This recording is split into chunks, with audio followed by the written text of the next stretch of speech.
இப்ப இந்த படத்தோட கதைய எடுத்துக்கிட்டோம்னா, நம்ம வில்லன் வந்து அவன் மனைவிய காப்பாத்துறதுக்காக ஒரு விதமான வைரஸ் கலந்த ஒரு மீன தயாரிக்கிறான். அந்த தயாரிச்ச மீன தன்னோட கூட இருக்கிற ஒரு ஆளுக்கு குடுத்து சாப்பிட வச்சு, அவன் அதுல பாதிக்கப்பட்டு போயிடுறான். அப்போ அவன் போய் கொண்டு ஒரு ஹாஸ்பிட்டல்ல சேர்க்குறாங்க. அங்க தான் நம்ம ஹீரோயின் வந்து வேல பார்த்துட்டு இருக்காங்க. ஆனா, அவன் அந்த ஹாஸ்பிட்டல்ல இறந்தும் போயிடுறான். இறந்ததுக்கு அப்புறம் அவன் ஒரு கோரமான ஒரு ஜாம்பியா உருவானதுக்கு அப்புறம், அங்க உள்ள எல்லாத்தையும் கடிச்சு ஹாஸ்பிட்டல்ல இருக்க முக்காவாசி அத ஜாம்பி ஆக்கிடுறான். இப்ப நம்ம ஹீரோ களத்துல இறங்க, ஹீரோயின காப்பாத்துனாரா இல்லையா? மீதி தான் இந்த படத்தோட கதை.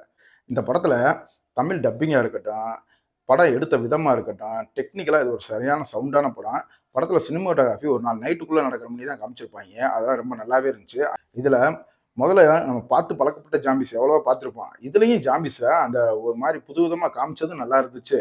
அதுலயும் ரொம்ப கொடூரமாவும் காமிச்சிருந்தாய்ங்க. ரத்தத்தலாம் அள்ளி தெளிச்சிருப்பாய்ன்னு வச்சுக்கோங்க.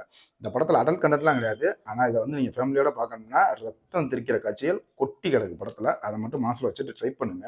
படத்துல கடைசியில வர அந்த ஃபைட் சீனா இருக்கட்டும், அந்த குங்ஃபு ஃபைட்டையும் ஜாம்பிக்கும் கொண்டு வந்த விதமா இருக்கட்டும், இது எல்லாமே நல்லாவே இருந்துச்சு.